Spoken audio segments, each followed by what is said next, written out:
अमावस्या का दिन घर में यदि क्लेश उत्पन्न हो जाता है,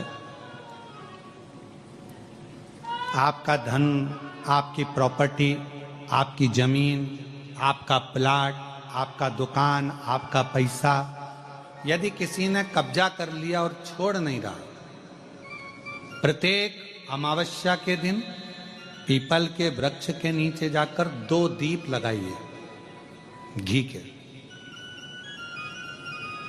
दोनों दीप के सामने एक हल्दी का चावल, एक कुंकू का चावल का दाना रख दीजिए और स्वधा स्वधा स्वधा स्वधा 3 बार कह दो और स्मरण करो, हे हमारे कुलदेव, पितृदेव, शिवदेव, महादेव, कृपा कर कर मेरा जो जमीन है, मेरा जो धन है, मेरी जो प्रॉपर्टी है, मेरा पैसा लोगों ने हथिया लिया, देते नहीं। अपना गोत्र बोलकर स्मरण कर कर बाबा मेरा धन मुझे वापिस ला कर दो। एक अमावस्या पर करो, फिर अगली अमावस्या करो, ऐसे 2-4 अमावस्या करोगे। जिसने ले रखा है वो खुद सोचेगा कि मुझे क्या हुआ, कि मुझे देना है, उसका पैसा चुकाना है, धन रखेगा नहीं। पितृ स्वधा का नाम स्मरण करते से, जब हम सुधा सुधा सुधा सुधा कहते हैं, पितृ उसको स्वीकार करते हैं। जैसे अग्निदेव की धर्म पत्नी स्वाहा, क्या है, जम के बोलो जरा, स्वाहा। जब हम यज्ञ करते हैं, सांकल्य देते हैं, ओम वैष्णवे स्वाहा, स्वाहा बोलते से ही अग्नि देवता की धर्म पत्नी उस भाग को देवताओं को देती है। उसी तरह तर्पण, तिलांजलि, पिंड, तर्पण आदि जितने भी हम पितरों के लिए कर्म करते हैं, उसमें हम स्वधा स्वधा बोलते हैं। जब स्वधा बोलते हैं तो वो स्वधा पितरों को भाग देती है और पितरों से कहती हैं, ये मेरा बेटा दुखी है, इसको ये तकलीफ है, इसको ये कष्ट है, तुम इसका ये कष्ट पितृदेव मिटा दीजिए, महादेव की आज्ञा है, इसको सही कर दीजिए। करते हैं कि संसार में रहने वाला मानव, दुनिया के कई लोग उनसे कहेंगे कि इनको पितृदोष लग गया, दुनिया के कई लोग कहेंगे इनको पितरों का दोष लगा हुआ है, पितृदोष लगा हुआ है, पितरों का दोष लगा हुआ है, पितृदोष लगा हुआ है। पर वो पितृदोष लगता क्यों?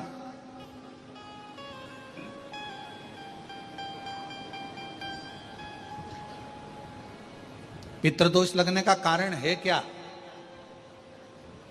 आपने अपने गए हुए पूर्वजों के लिए तर्पण भी करा, पिंडदान भी करा, तिलांजलि भी दी, ब्राह्मण का भोजन भी कराया, सब कुछ करा, जो आपसे बन सकता था आपने सब कुछ करा, सब कुछ। फिर पितृदोष कैसे लग गया? फिर पितरों का दोष कैसे लग सकता है? तो पितरों ने तुरंत भगवान देवादिदेव महादेव से कहा कि संसार सागर में माता पिता के रहते हुए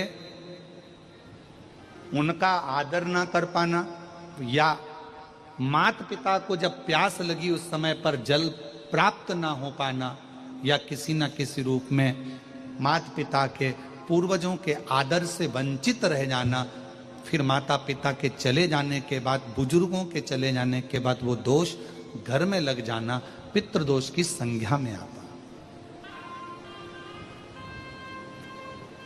और पितृदोष के 4 लक्षण सबसे प्रबल हैं। ये कोई भी अनुभव कर सकता है। पितृदोष के 4 लक्षण में पहला लक्षण है 1 रुपया कमाओ, 1.25 रुपए खर्च हो रहे हैं, समझ लेना पितरों का दोष है। दूसरे नंबर का, एक व्यक्ति घर में बीमार है, ठीक हुआ, दूसरा बीमार पड़ गया, तीसरा ठीक हुआ, चौथा बीमार पड़ गया, घर में कोई ना कोई निरंतर बीमार पड़ा हुआ है, दवाई गोली लगी रही है, समझ लो पितरों का दोष है। तीसरे नंबर पर आप कोई पूजन की थाली लगाए, किसी को भोजन देने जा रहे थे, किसी को पानी देने जा रहे थे, किसी को भोजन का कोई नाश्ता देने जा रहे थे, और आपकी ट्रे में से, आपकी थाली में से, आपके हाथ से अगर कोई भरा हुआ पात्र पानी का गिर गया, नाश्ते का गिर गया, थाली गिर गई, कोई दूध का गिलास गिर गया, कोई सामग्री गिर गई, कोई पूजन की थाली तुम्हारे हाथ में है और पूजन की थाली में से मालूम पड़े कोई सामान गिर गया नीचे, समझ लो कि पितृ का दोष है। और चौथे नंबर पर पितरों का दोष का वर्णन किया गया। घर में जितने सदस्य रह रहे हैं, अगर वो किसी न किसी रूप में एक दूसरे पर चिढ़कर बोल रहे हैं, क्रोध कर कर बोल रहे हैं। प्रश्न बहुत छोटा सा है। पत्नी ने कुछ कहा, उसका उत्तर पति ने चिढ़कर दिया। पति ने कुछ कहा, पत्नी ने चिढ़कर उत्तर दिया। बच्चों ने कुछ कहा, माँ बाप ने चिढ़कर उत्तर दिया। माँ बाप कुछ बोले, बच्चे चिढ़कर उत्तर दिए। समझ लेना कि कहीं ना कहीं पितरों का दोष। तो भगवान पितृदेव ने अपने दामाद से, भगवान देवाधिदेव महादेव से कहा कि संसार सागर में हो सकता है कि संसार सागर में मनुष्य रहता है, मानव रहता है, और उससे गलतियां हो जाती है। तो पितृदोष अगर संसार के लोगों को लगे तो हमारा एक निवेदन है, आप जाते जाते वर दीजिए कि ये पितरों की शांति आपकी आराधना से पूर्ण हो जाए। बस इतना वर दे दीजिए। शिव जी उस समय पर मौन हो गए। भगवान देवाधिदेव महादेव एकदम मौन। पार्वती जी ने शिव जी से कहा, आप हमारे नाना जी को वर नहीं देंगे? आप हमारे नाना नानी को वर नहीं देंगे? इन पितरों को और पितरानी को आप वर नहीं देंगे? शिव जी ने वर दिया मां पार्वती जी के नाना जी को और अपने नाना ससुर को। हे पितृदेव,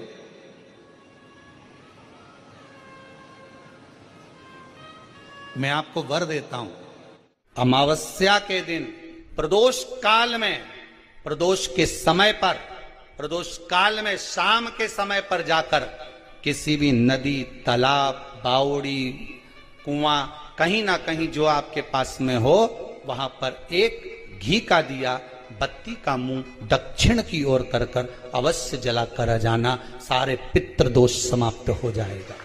सारा पितृदोष समाप्त।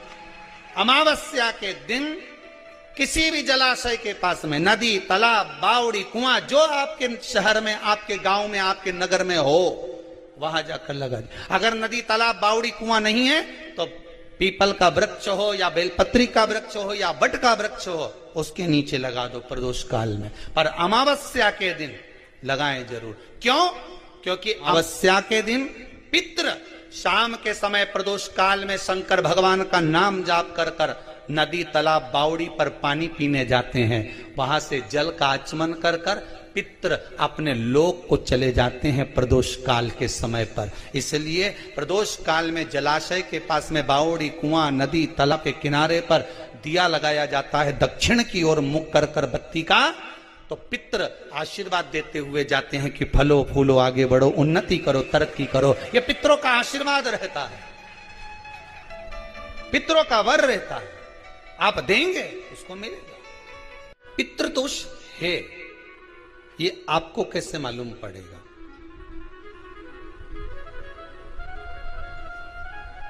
पितृ भूखे हैं, इसका तो वर्णन हमने पहले कर दिया कि रात्रि को जब आप सोने के बाद में 1-1.5 घंटे बाद अगर आपकी नींद खुल जाए, 1 घंटा 1.5 घंटा आप सो लिए, उसके बाद जो नींद खुली तो 1-1.5 घंटे तक अगर आपको नींद नहीं आ रही है, रात्रि को सोने के बाद में 1 घंटे बाद जब उठे तो आपको प्यास लग गई, भूख लगने लगी, प्यास लगने लगी कि मेरे को पानी पीना पड़ेगा, घबराहट हो रही, पानी पीना पड़ेगा। 1-1.5 घंटे सोने के बाद अचानक नींद खुले और आपको प्यास लगे, समझ लेना आपके पितृ भूखे हैं और प्यास है।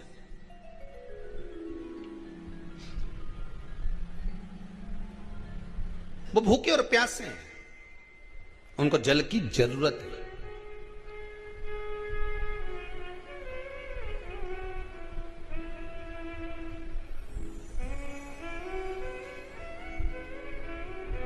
किसी भी नदी में, सरोवर में, कुंड में, बावड़ी में, तालाब में, आप तीर्थ में जाकर जब स्नान करते हैं तो स्नान करने के बाद एक काम का नियम बना लो कि अपने हाथ की अंजलि में जल लेकर अपने पूर्वजों को देना है।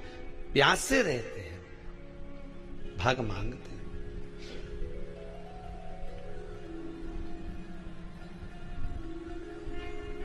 भाग प्राप्त करना। 3 वृक्ष पितरों के तुल्य हैं। पहला पीपल, दूसरा बट वृक्ष, तीसरा बेलपत्र का वृक्ष। ये पितरों के तुल्य हैं। अगर आपको रात्रि में नींद नहीं आ रही है, ऐसा लगता है कि रात्रि को 1 घंटा 1.5 घंटा सोने के बाद कुछ गलत गलत विचार आने लगते हैं, नींद सुबह 3 बजे तक 4 बजे तक नहीं आती, 4 बजे के बाद फिर नींद आती है, तो एक प्रैक्टिकल जरूर कर कर देखना। एक प्रैक्टिकल करने में क्या जाता है, प्रयास करने में क्या कुछ जाता है क्या? प्रैक्टिकल कर कर देखना कि कहीं सीओर वाला महाराज झूठ तो नहीं बोल रहा, तो प्रैक्टिकल करने में कुछ नहीं जाए।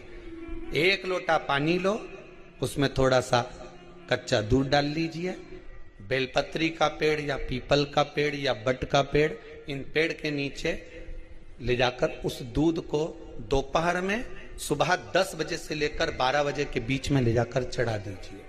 रात्रि को फिर ना आपको प्यास लगेगी ना भूख लगेगी, नींद एक बार लगी तो सुबह ही खुलेगी। प्रैक्टिकल करने में क्या जाता है?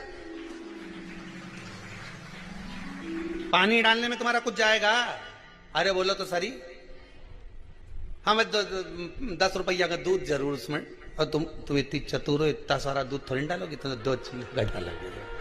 कहाँ तुम इतना डालने वाली हो है?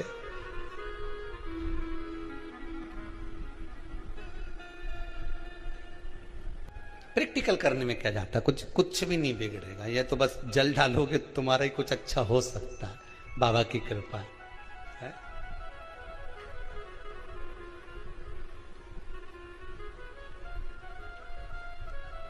3 वृक्ष पितरों के तुल्य हैं। पहला जम के बोलिए पीपल, दूसरा बट वृक्ष, तीसरा बेलपत्री का वृक्ष।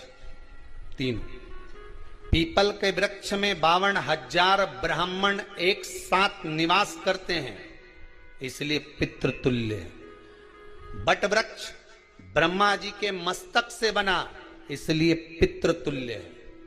और बेलपत्री का वृक्ष माता पार्वती जी के अश्रु से बना। जब आंसू गिरे थे माता जगत जननी जगदम्बा पार्वती के, उस समय पर पितृलोक में हलचल उत्पन्न हो गई थी। हमारी नातिन की आंख में आंसू कैसे आ गए? मैनावती की पुत्री है,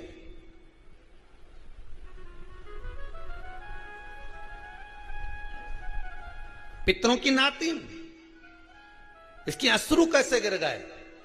पार्वती जी ने कहा ये आंसू नहीं, मेरा पुण्य भाग प्रकट करती हूं बेलपत्री के रूप में। तो पितरों ने वर दिया था कि ये बेलपत्री का वृक्ष हमारा आशीर्वाद है, इसके नीचे अगर कोई दीप लगाता है, शिव को स्पर्श कर चढ़ाता है, उसके पितरों की शांति होगी। हम स्वयं उसको आशीर्वाद देने के लिए पधारेंगे। बेलपत्र का वृक्ष पितृतुल्य।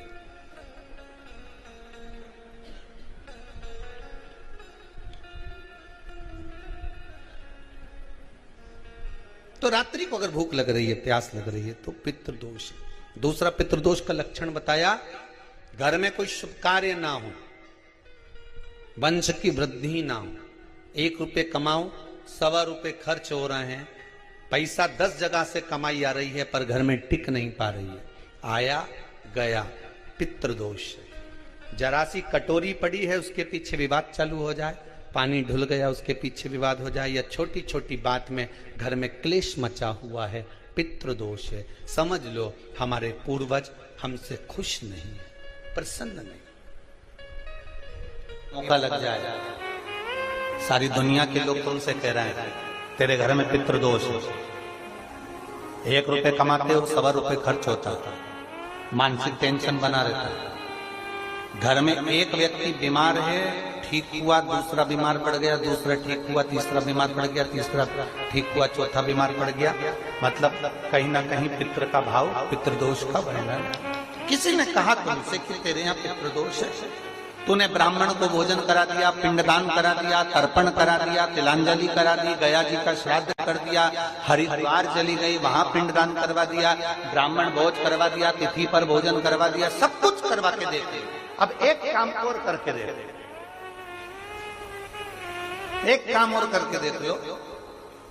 जब तुम घर में भगवान शंकर की आरती, तुम्हारे घर में शंकर जी का शिवलिंग है, भले काय का भी हो, छोटा सा, भले सियोर का कंकर शंकर हो, नर्मदा का कंकर हो, चाहे शंकर पारक के हो, पीतल के हो, स्टील के हो, लकड़ी के हो, जिसके भी हो, लोहे के हो, पाषाण के हो, जिसके भी हो, शंकर का शिवलिंग अगर हमारे घर में है और आप रोज प्रतिदिन भगवान की आरती करते हो प्रतिदिन, और आपको लग रहा है कि मेरे यहाँ तकलीफ चल रही है, ये ठीक ही नहीं हो रही, लगभग 1.5 महीना आप कम से कम 45 दिन 1.5 महीने के करीब में ऐसा प्रयास करना कि भगवान की आरती शंकर भगवान के शिवलिंग की आरती करने के बाद उस दिए को भगवान के सामने मत रखो, उस दिए को उठाकर जहां तुम पानी का मटका रखते हो, हंडा रखते हो, जिससे तुम पानी पीते हो, तुम्हारे रसोई घर में जो पानी का मटका, हंडा, बाल्टी, आरओ का पानी जिस मटके में गिरता है, हंडे में गिरता है, जिसको हमारे यहाँ पितरों का स्थान कहते हैं,